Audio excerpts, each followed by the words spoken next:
ఓ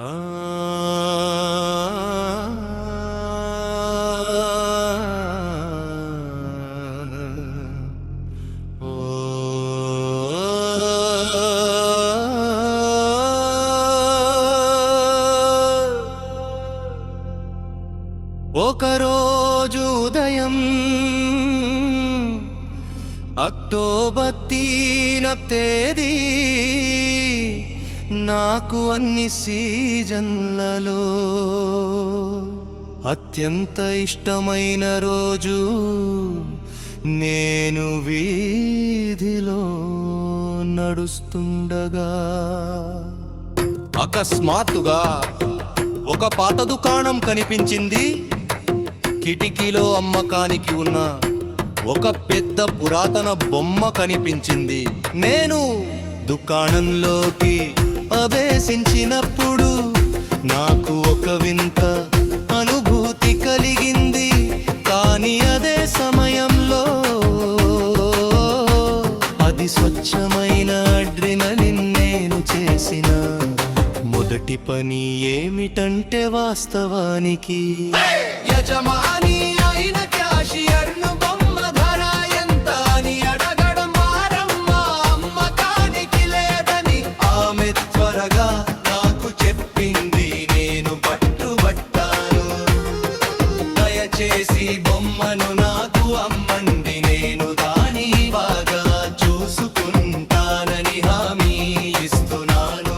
ఆమె నువ్వు వాగ్దానం చేస్తున్నావా అని బదులిచ్చాడు. మరియు ఆ బాలుడు అవును అన్నాడు.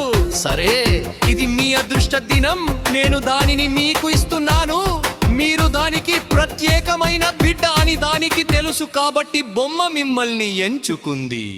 యజమాని అతనికి బొమ్మను అందజేసినప్పుడు ఆమె చాలా దయతో దానిని బహుమతి కాగితంలో చుట్టి పూల పెట్టెలో ఉంచింది.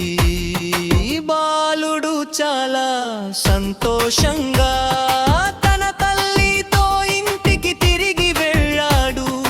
బాలుడు ఇంటికి వచ్చిన వెంటనే పెట్టెను తెరిచి దానికి చాడి అని పేరు పెడతానని తన తల్లికి చెప్పాడు. రాత్రి అయ్యే వరకు గంటలు గడిచాయి. బాలుడు తన తల్లి పక్కన చాడీని పక్కన పడుకోబెట్టి నిద్రపోయాడు. వారిద్దరూ నిద్రపోతున్నప్పుడు ఎవరో బెడ్షీట్ తీసుకొని మంచం కిందకు లాగారు.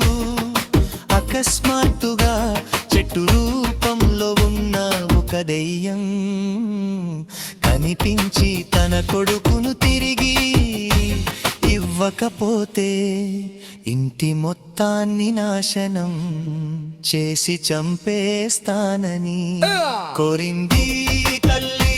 మరియు బాలుడు ఆ దయ్యం చెట్టును తమ ఇంటికి వెంబడించారు. అక్కడ చెట్టు ఒక గుహ కింద నివసిస్తుంది. వారు మరింత దగ్గరగా వచ్చినప్పుడు ఆ దెయ్యం చెట్టు ఓదార్చలేక ఏడుస్తోందని వారు గ్రహించారు. ఒక మంత్రగత్తె తన కొడుకుకు ఒక దాల్చిన చెక్క చెట్టును పొందినట్లయితే ఆ మాంత్రికుడు కోరుకున్న మంత్రాన్ని పూర్తి చేయగలనని చెప్తానే. ఒక మాంత్రికుడు తన కొడుకును దొంగిలించాడు. ప్రపంచంలోనే అత్యంత శక్తివంతమైన మాంత్రికుడు కావడమే లక్ష్యం. మరియు అతను దానిని కనుగొన్న తర్వాత దానిని పోగొట్టుకున్నాడు. మరియు మాంత్రికుడు తన స్వదేశానికి తిరిగి వచ్చాడు.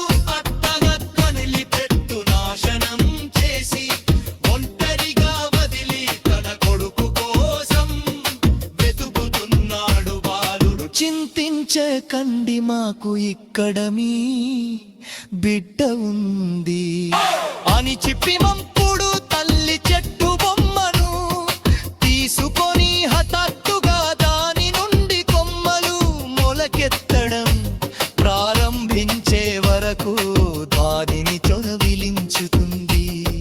మరి రూపుకదాల్చిన చెట్టు దాని మునుపటి రూపంలో ఉద్భవించింది.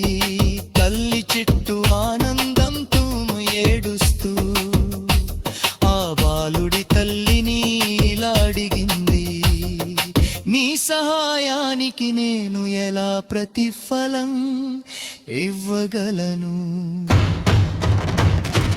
ఆ బాలుడు ఇలా అన్నాడు, గంచెం సేపు అయిన ప్రతిరోజు నిన్ను చూడటానికి నన్ను అనుమతించు, మరియు మీరు కూడా నా కుటుంబం కాబట్టి మేము మిమ్మల్ని జాగ్రత్తగా చూసుకుంటాము. తల్లి చెట్టు మరియు ఆమె కొడుకు ఇలా అరిచారు, పచ్చతుందవల ప్రపంచంలోనే పచ్చనిగా సంతోషంగా